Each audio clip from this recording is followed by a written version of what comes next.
Welcome back to another edition of the Big East Rewind. I am your 7-foot host from Villanova University, Chuck Everson, and my partner and my buddy and my point guard is Sonny Sparrow from Syracuse University. How are you, Sonny?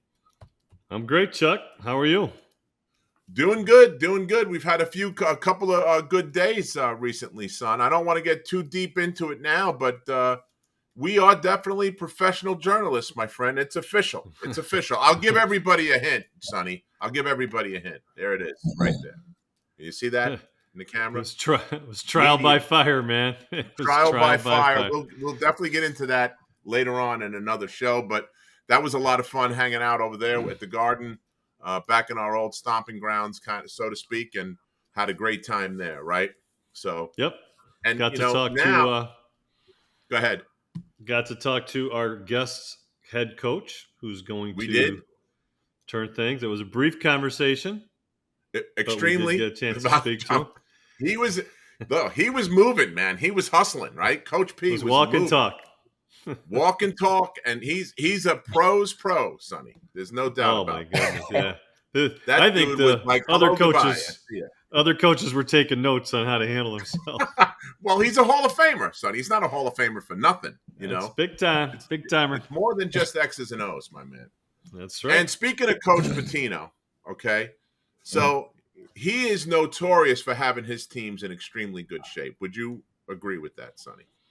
Yes, I would. I think Rick Pitino, Shaka Smart, and I think Danny Hurley, but Shaka and Rick, I think, are known for the conditioning, the monitoring, the pushing players to when you say, listen, you're not going hard enough. And yeah, I am. No, you're not. I'll prove it. So well, you know what? The first guy that I remember in our tenure, our age of getting him a whole body makeover, if you will, without having surgery, was Billy Donovan, who's now coaching the Chicago Bulls. He went from a chunky, guy who, you said it, we were kidding around. You said he was an easy guard to being one of the best players in the whole conference, right? And then in a matter of one summer, cover.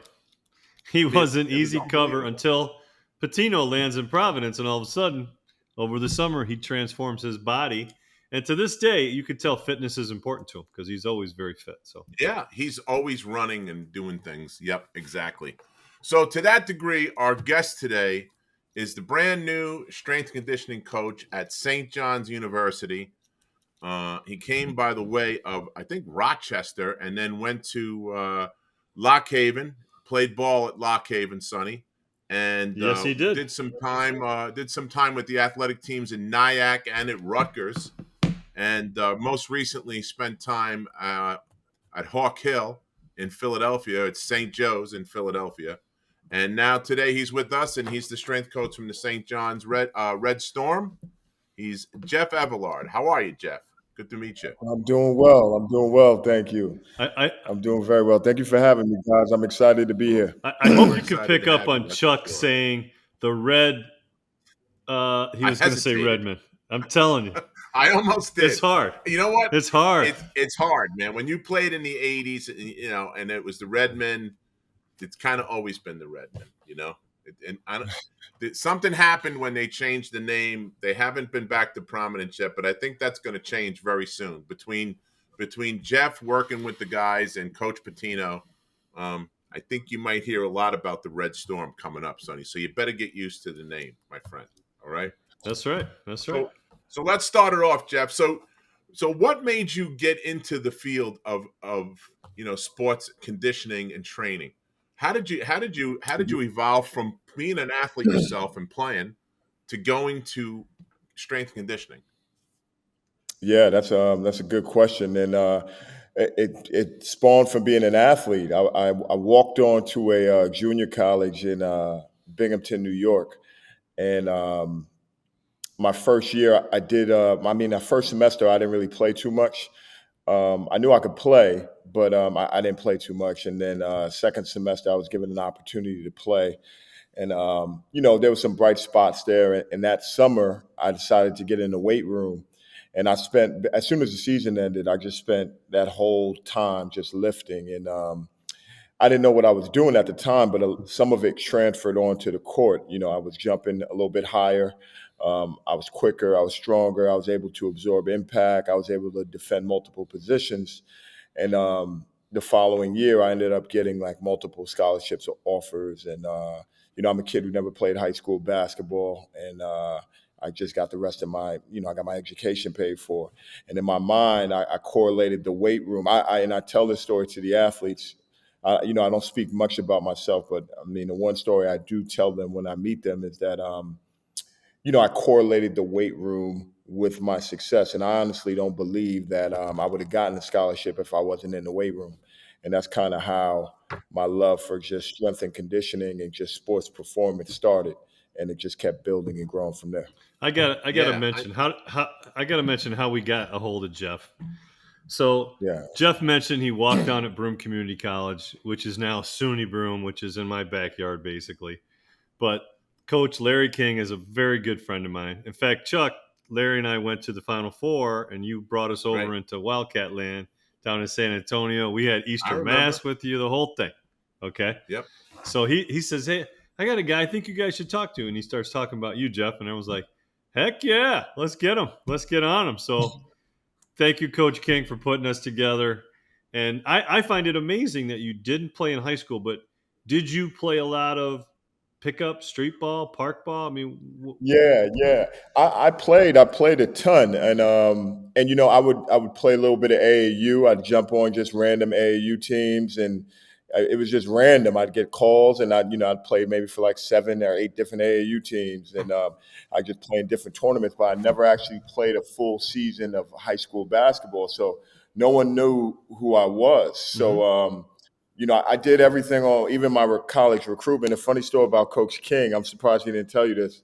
Actually, I'm not surprised he didn't tell you this, but I remind him often when I went to SUNY Broome. I was calling him and I was like, "Hey, I'm on a visit. I'm just, registering or just visiting the campus." And he wasn't returning my calls, and I ended up being a key player for him. So I always tease him about that. But my point in bringing that up is that it was just difficult to navigate college, and I knew I could play. Um, and I didn't really care what level I played at. I just wanted to play and just get an opportunity to showcase my talent. So, He said you started as a 5-man, and then you were the uh, 1-man the next year. You were starting point guard. you know what? I don't know if I was a 5, but he would put me in the post for sure. He had me guarding 4, the 4-5. Defensively, definitely, I would get down there and guard some big guys. And then I transitioned to the point guard at my sophomore year. That's a big step. Yeah, yeah.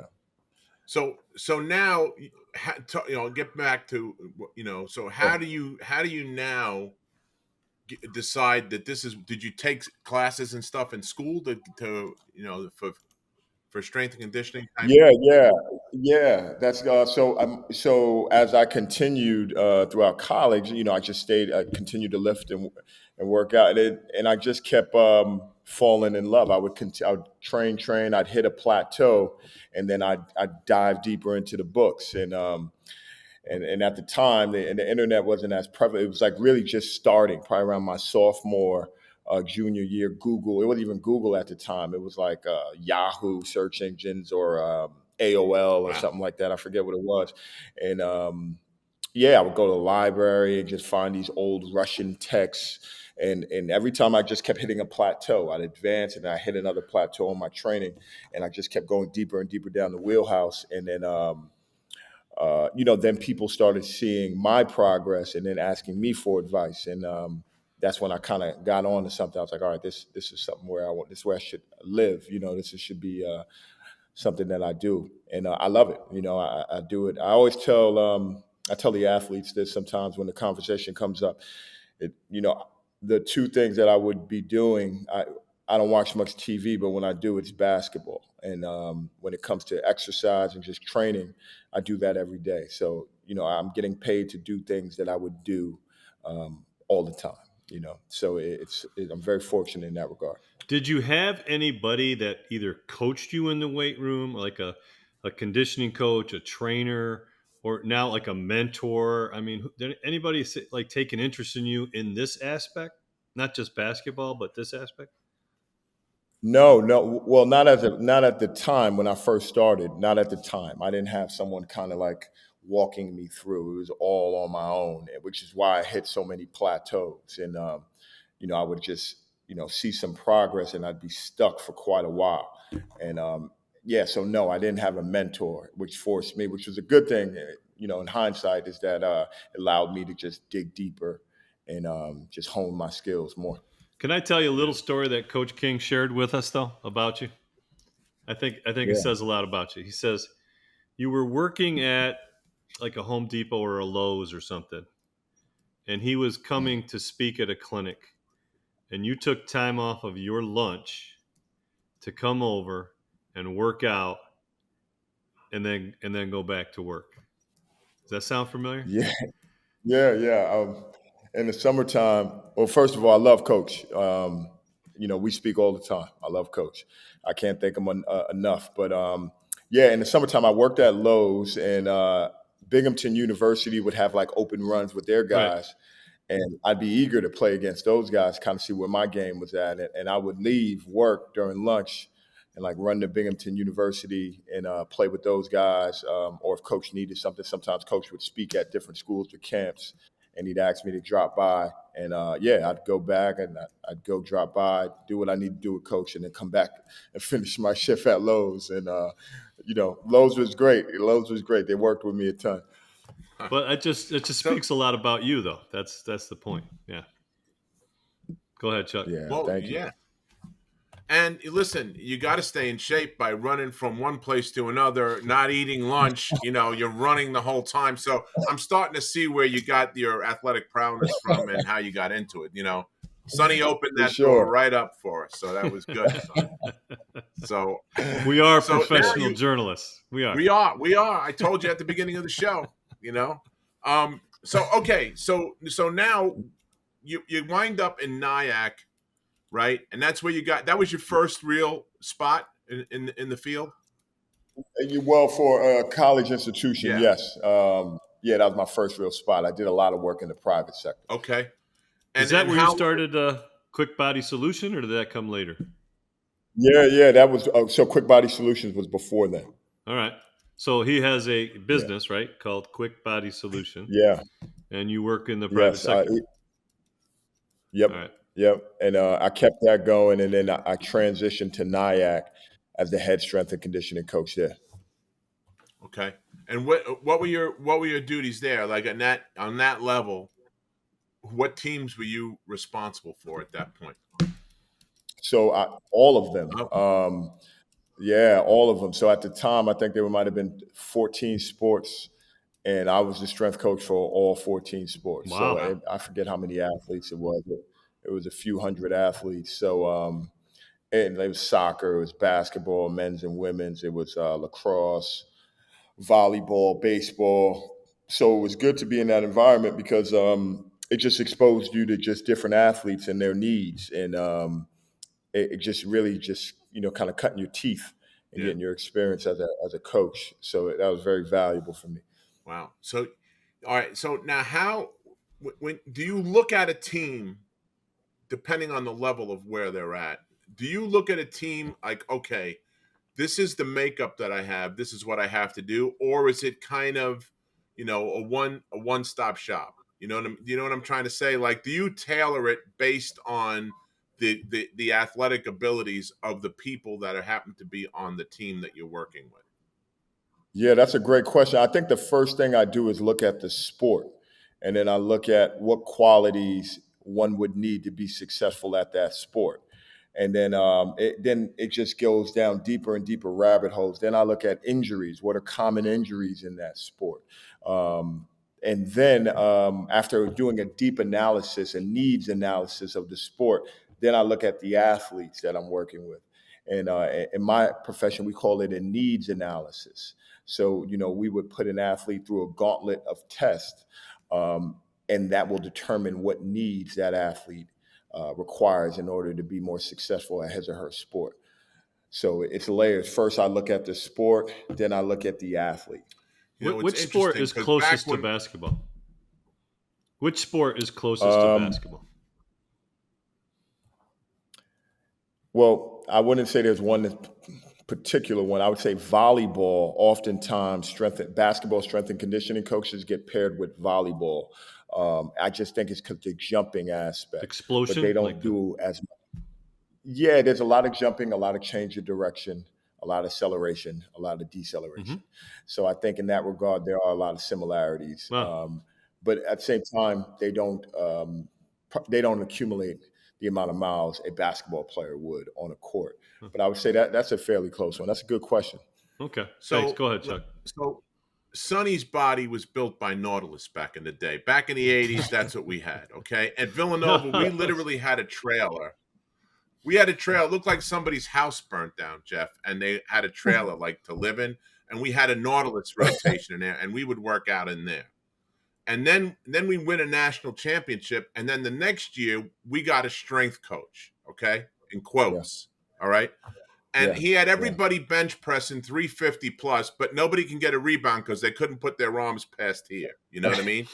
It was one of those yeah. things. So it's Yeah. not so much the free weights. Talk about how the kids today work out. It's more functional strength, right? Right, Jeff? It's got to be. Yeah, yeah, for sure, So for talk sure. about the Like so, difference, first of all, and then why is it that way now?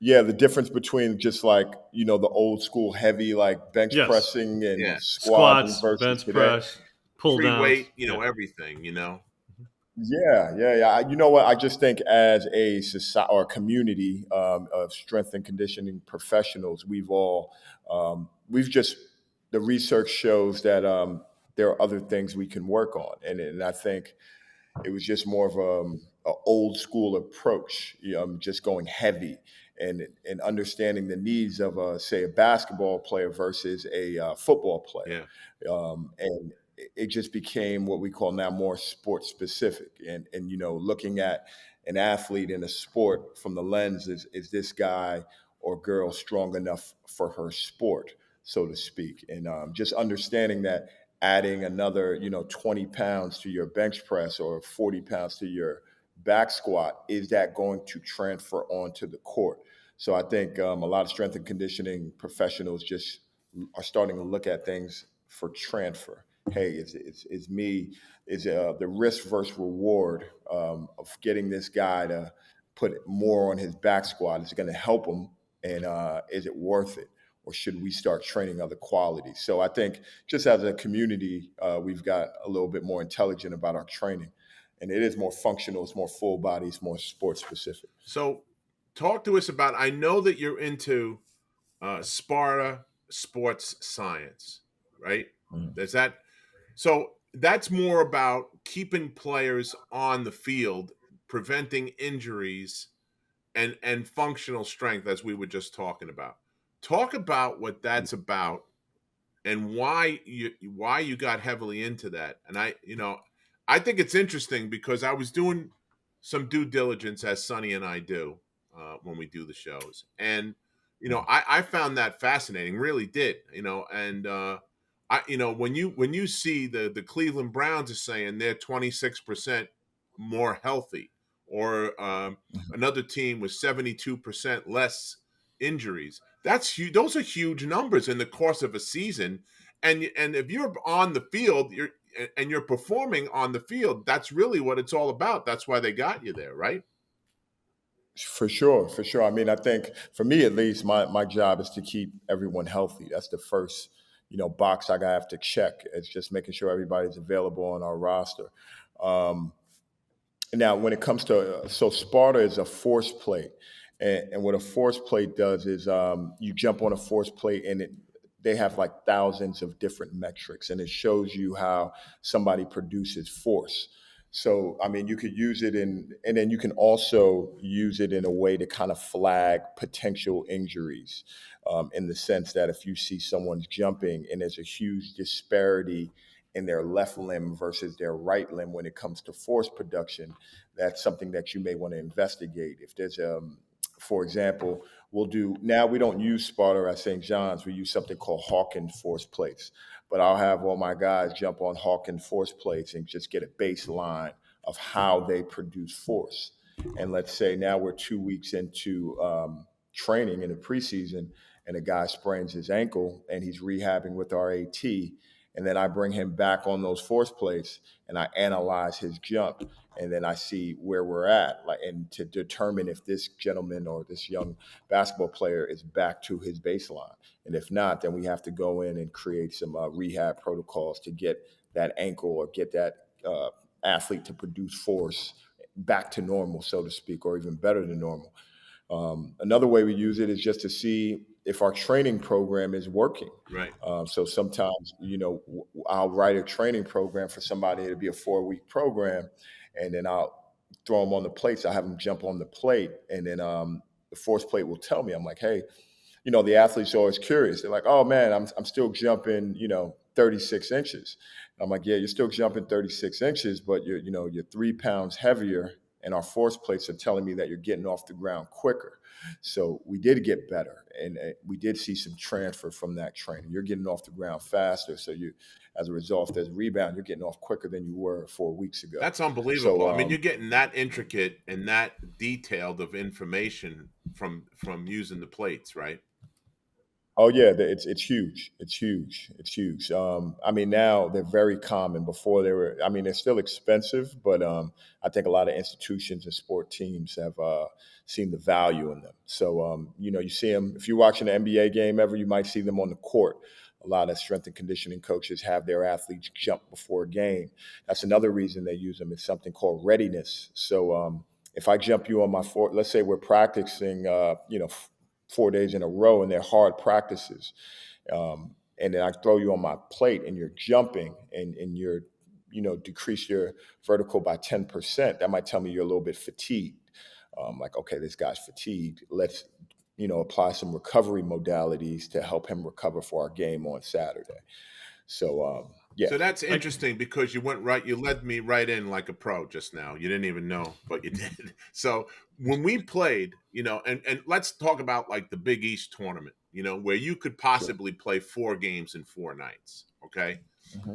These guys today have so many gadgets. Like they have these boots that they put on that squeeze their legs. They got, ice baths, and we didn't have any of that. I remember having 2-a-days, when October 15th was the day, and when you start practice on October 15th, we had 2-a-days, 2 3-hour practices, and you couldn't walk up the stairs to get to your room, Talk about how these guys recover, especially in a quick period of time. I mean, I'm around the Villanova program a little bit. They have things now called flush days because everybody's monitored. And so the coach now knows where a guy like me, Massimino, would yell at me and say, hey, you're not working hard enough. And I would swear that I was. But now he can show me the numbers that you're working at 65% instead of 85% and things like that. Talk about how that's all changed now.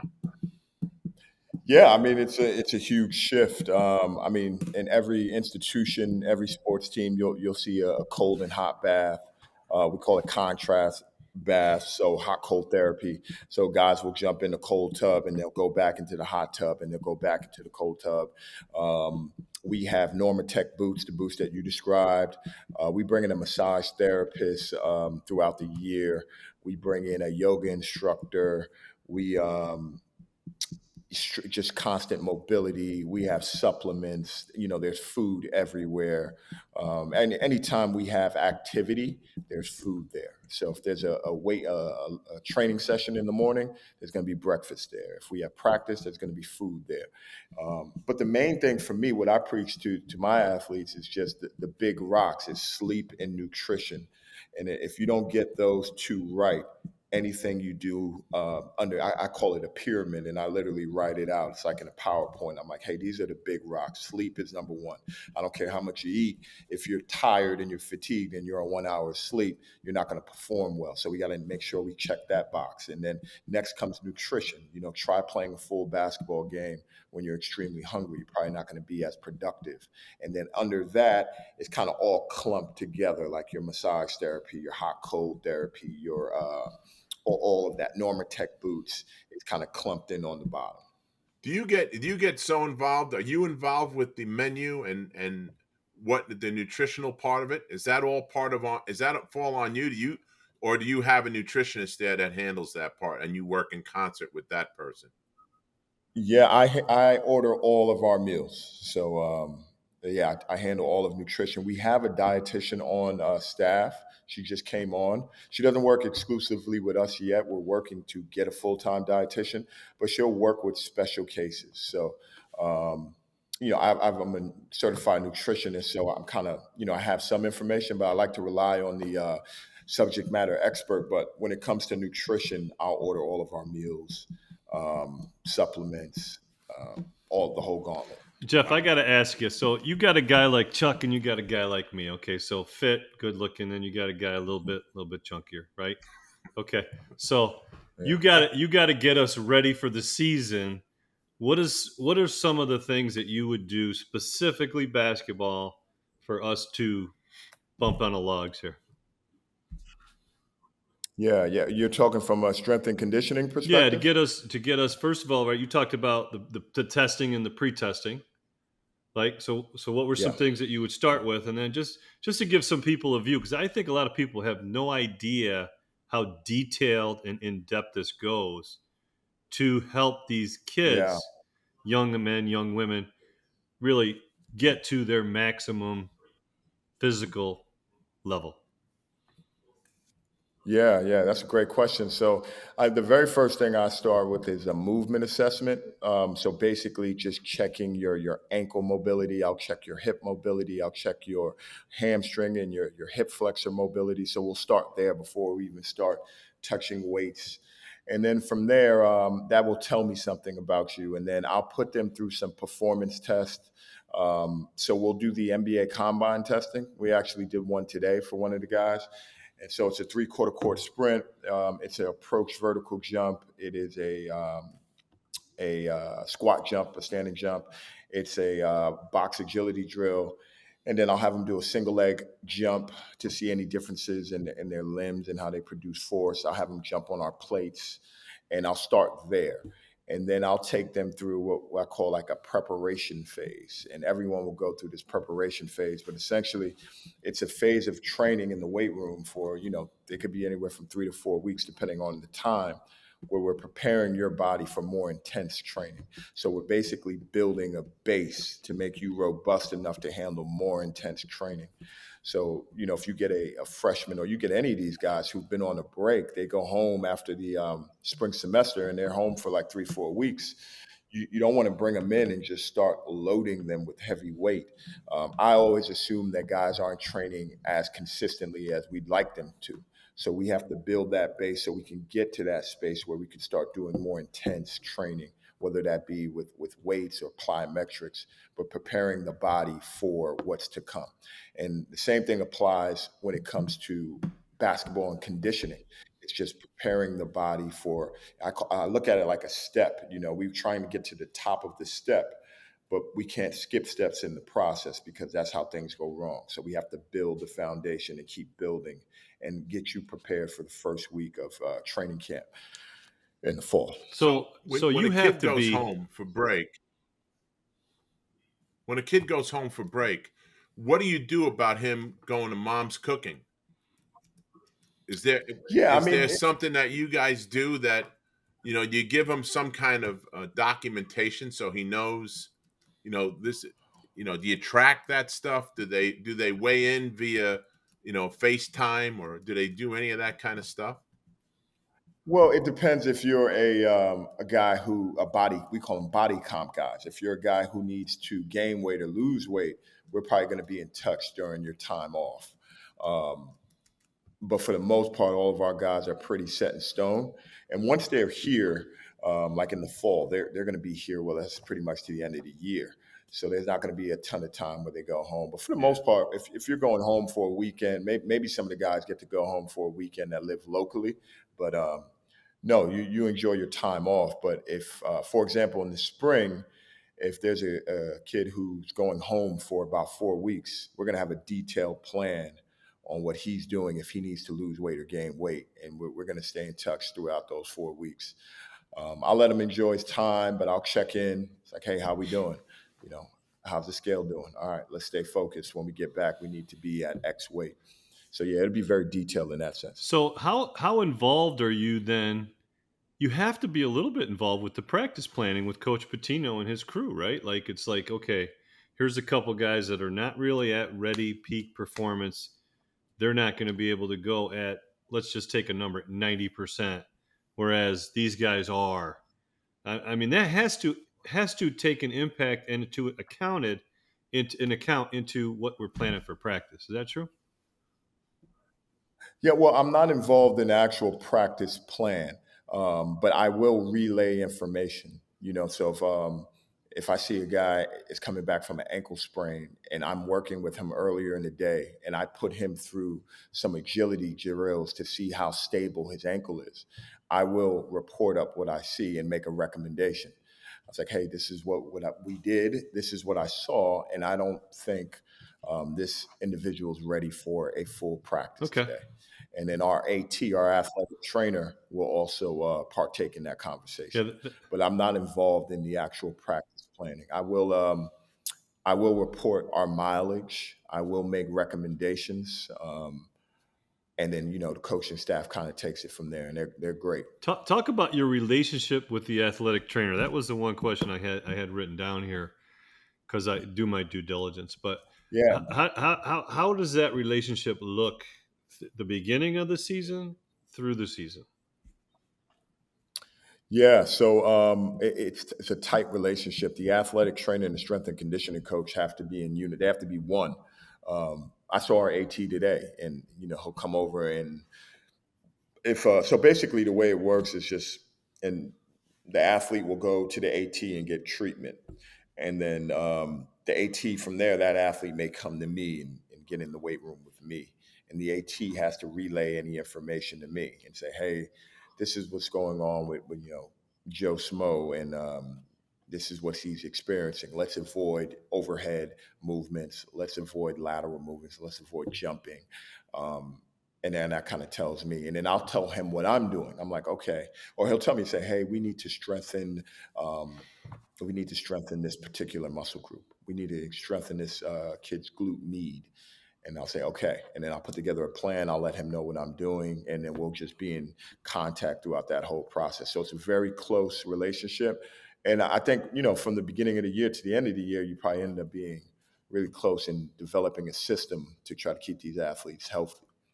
Well, what's your biggest challenge? Okay, go ahead, Sonny. Last question on this same topic. Does your training and your pre-test training, then you relate to the trainer the other way around? Like what he says, hey, this is what I'm seeing, keep an eye on this. And then you're testing guys, you're like, hey, I see, Joe Schmo has some left knee weakness. Let's get some things going there. You something like that? Yeah, it works both ways. It works both ways. So, just the same example, if I'm putting an athlete through a particular drill and I'm noticing something, I will let our AT know, and I'll check in with the athlete and they'll let me know what's going on. It's like, hey, it hurts when I drive my knee over my toe. And I said, okay, well, go see our AT about that. And then I'll circle back with our AT and he'll tell me his diagnosis or what he thinks is going on. And then we'll come up with a plan together in the sense of, my brain will start working. I'll say, all right, this is what I think I'll do in the weight room. And he'll either sign off on that or add to that. What's your biggest challenge that you face with kids coming from different schools? You got 13 guys on the team this year that are all from different places. Do you get a lot of, at Iona, we did it this way. At Kentucky, we did it this way. Or, do you get a lot of that stuff? And what is the difference between that kid and a kid that's brand new coming out of high school? Yeah, good question. In terms of like what I do and what I implement with the kids, I don't get a lot of that. Like, hey, when I was with this strength coach, we did X, or when I was in with this strength coach, we did Y. And we got a lot of older guys this year too. We got 6 fifth year seniors. So I don't get that question a lot. I think this year the biggest challenge is probably just trying, and I think the coaching staff will probably agree, is you got 14 new guys and you're just trying to get them all to walk in the same line and you're trying to build the culture. And I think that is the biggest challenge for everyone. So, I mean, they're awesome. The kids are great, but I think just building that culture with a lot of older guys and just getting everyone to be one, smooth machine is probably the biggest challenge. Do you find that with NIL and some of the things that these kids are exposed to now, when back when we played, I played in the park, Sonny played in the park. We didn't play 85 games in the summer with AAU, Right. we probably played more than that on the asphalt, which probably was worse for us than playing in the gym. But do you find Yeah. that some of these kids have their own personal trainers? And Oh if yeah. so, how do you deal with that? Because you're the guy, at St. John's, so your rule is law. I would think you can't have some guy you've never met kind of unravel all the stuff all the hard work that you put into this kid. How does that work? How does that relationship work?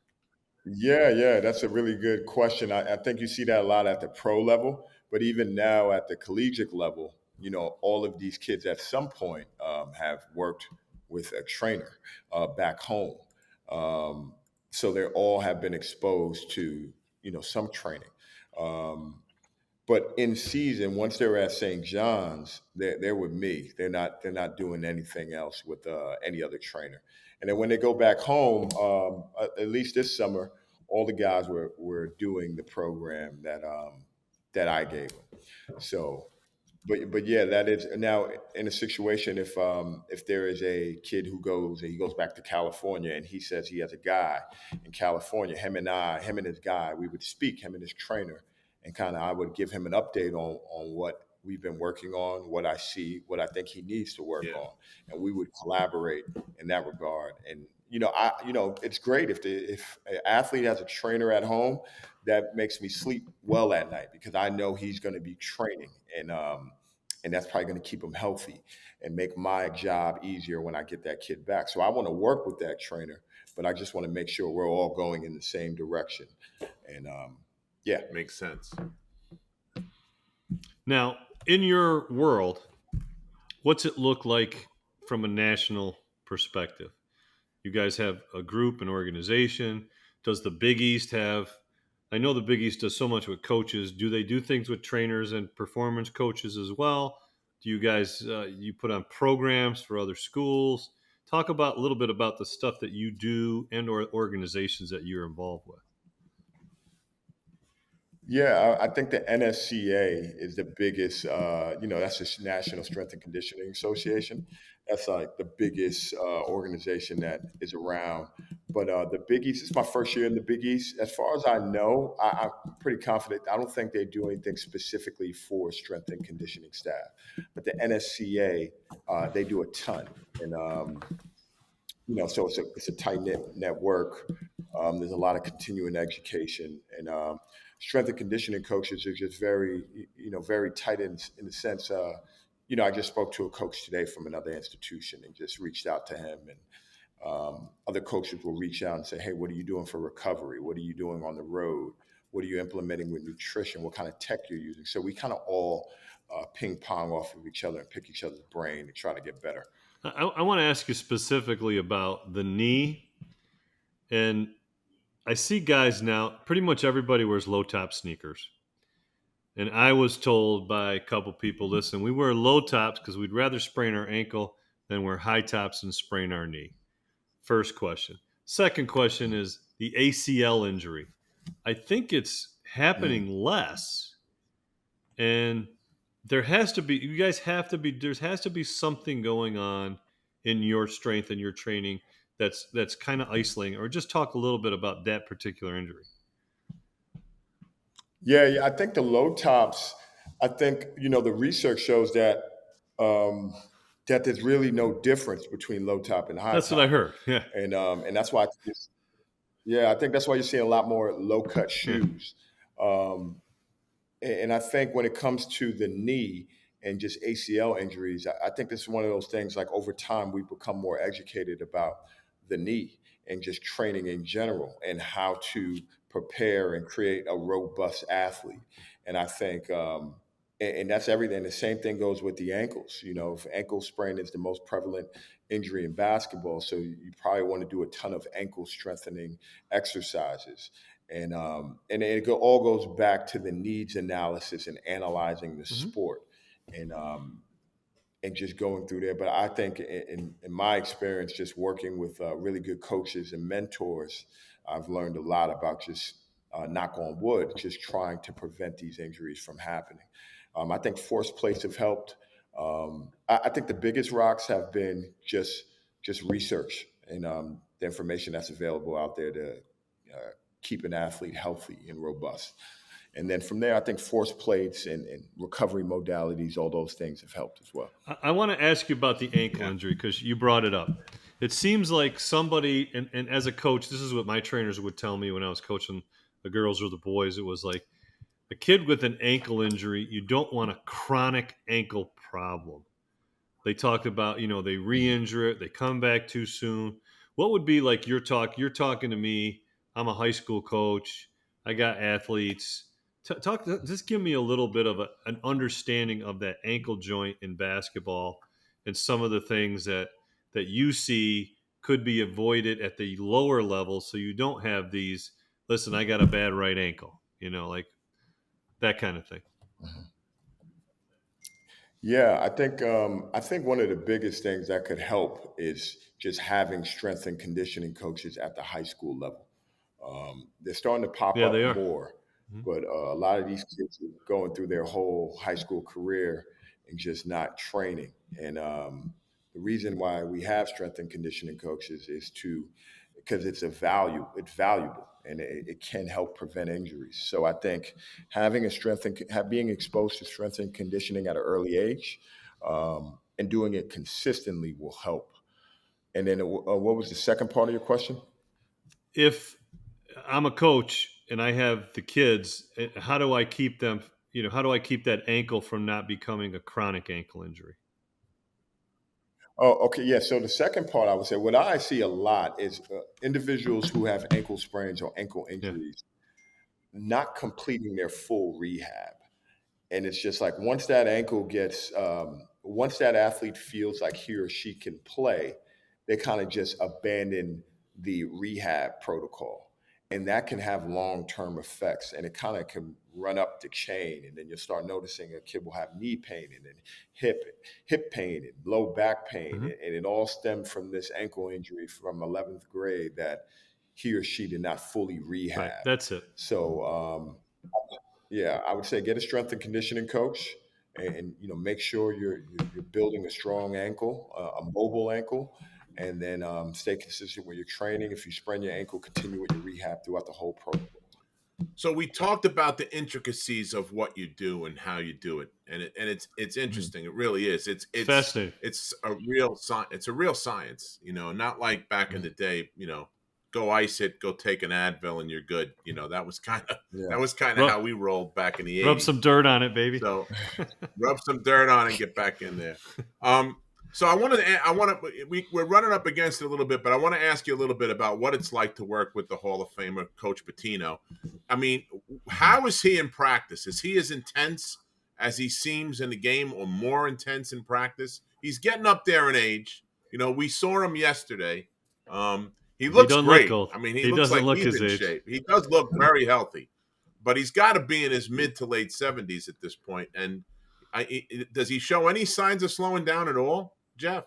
Not at all. Not at all. Coach is in great shape. Even the kids say it. They're like, "Are you impressed?" It's funny. One of the kids asked me. They said, "What do you think about Coach P?" I was like, "What do you mean?" He's like, "Just him moving around like that." And we have long practices, and I'm on my feet the entire practice, and I'm feeling it. And Coach P's just going, and he kind of puts me to shame. But no, he's in phenomenal shape. He's intense. He doesn't look like he's slowing down at all. He's doing really well. He's thriving. He's exercising. Coach P looks great. He looks great. Yeah, you can tell he's involved. He loves the kids. He loves the program. He loves basketball. So it's been great. It's been great. I'm always watching Coach P and trying to learn from him. I think I'm in a real fortunate position to be around somebody, a Hall of Fame coach, around greatness. And I'm always watching him and see what I can take from him and learn from him. Uh, yeah, Coach P is awesome. His Yeah. Does he preparation, let though, you? Does he? his preparation and His the amount of preparation. details that he goes into, right? I mean, it has to be Oh off the yeah, charts. he's very detail oriented. Coach P could probably tell you what we're doing on January 7th. Yeah. Right now. A lot of the old Very school guys detailed. are like that, Sonny. Yep. Massimino was like that too. I mean, he had, and he kept all of his practice schedules, all the way until he passed away. He still had them all. I mean, it Hmm. was wild how that works. Yeah, very detailed. I'm always watching, especially being that I played years ago, just some of the nuances of the game. It's just and Yeah. just learning. I'm like, oh wow, it's really fun to watch. Just like the details of basketball, things that I didn't even know exist. It's real fun to watch. Yeah. Does he take you inside the office? Does he talk with you? Does he, is it one of those things? Does he let you kind of be yourself on the floor when you're out there with the kids, or is he try to take control of all the whole situation? Well, when it comes to my job, no, coach lets me do my job. That's great. Coach lets me do my job, and yeah, and then if he has questions about somebody or something, absolutely, we'll chat about it, absolutely. But coach lets me do my job. If he has a question or I provide him with updates, he's great to work for in that sense. Um, just he's not a micromanager. He's like, hey, I hired you to do a job. I'm gonna let you do your job. And when I have a question or when I come to check to make sure you're doing your job, um, you better be doing your job. Yeah. So far, it seems like I've been doing my job. So I haven't heard much That's yet. good. So No news is good yeah, news on that front, Jeff. no news is good news. That's it. Yeah, exactly, Well, listen, exactly. last question, and we'll let you go. How Sure. everybody's wondering about St. John's because they have all these players that have come from all over the place. He basically cleaned house, and was ceremoniously cleaned house. You got 2 kids, I think, that played before at St. John's that are back, right? Yep. Um, Yep. how are they going to be this year? How is St. John's looking as a whole, without giving up any trade secrets? We're No, not no looking for you pressure. to. Yeah. We're not No asking Yeah. for pressure. It's plays. tough. No pressure. No pressure. No, it's tough. It's tough because I talk to people about this all the time. I don't know. I don't know how good we look great in practice, in my opinion. I see. Of course, we got to get better. We got to all get on the same page. But you don't know until you get out on the court against another Well, opponent. they played good against And Rutgers. No, they had a Rutgers scrimmage. that was a great that was a great exhibition. And went into double Yeah, overtime. Shoot. Yeah, we look good. There was a lot of good things to come out of that game there. Um, but it's really hard to tell at this point. I think we gotta get a couple games under our belt to find out. I will say there's a lot of I think we're talented. Um, I think we got a lot of talent on our team. So I think time will tell. But I feel good. I feel good about our team. good. I don't feel like we're missing anything. I think Coach did a great job putting together a roster. I think Sonny and I both would agree. I think that the league is much better when St. John's is competitive and Georgetown is competitive. It's better for the league. It's better for everybody, and it makes for exciting basketball. I think the Big East Conference this year is going to be one of, if not the best conference in the country. The way it's appearing right now, it's early, like you say. We'll see. The proof's in the pudding, right? So, Yeah, well, we've been with Jeff Eveillard, and we want to just say, hey, thank you so much for sharing your time with us tonight, Jeff, because this was really an interesting topic for us. We don't get to talk about this stuff much. And being former players, it's wild listening to the nuances and the differences from when we played, a million years ago, it seems. It's archaic, the stuff that we used to do yeah. compared to what you're doing with the guys. So thanks a lot for coming out and joining us today on the Big East Rewind. We appreciate you very much. Thanks. No problem. Thank you for having me, guys. Thanks a This was million. fun. I Thanks a appreciate million. it. Great stuff. Well, look, if we make it to the tournament, let's do a part 2. Oh, yeah, All let's right. do that. I'm all down. I'm all in for Well, that. That sounds great. Yeah. That how sounds about great. we come down? Let's break some bread together. There you go. I That'd love be it. good too. I love it. We get down there a lot because we're pretty close now with Coach Lou. You know, Coach Lou has been Oh, on the oh show yeah. a couple times. We've been out for lunch with him a couple times, and you know, Like this. we'll have to stop in. We'll give you Wait, a like call this. and All three. stop in. Yeah, that's right. Absolutely. Absolutely. You've been listening to the Big East Rewind with Chuck Everson and Sonny Sparrow. The Big East Rewind is been produced and directed by Nick Chico Chorus and Daryl Gurney, and our new partners, Boundless Ventures. We want to thank the folks over there for doing a great job with our social media platforms. Be on the lookout. We're going to have a new Big East Rewind website coming out very, very soon, and we'll make announcements when that's due. But in the meantime, and anything social media, put Big East Rewind in the search bar. You could see us on YouTube. You can hear us on anywhere you get your podcast by putting Big East Rewind in the search bar. We ask you to like, share, and subscribe. Thanks a lot. Have a great day. Thanks, everybody.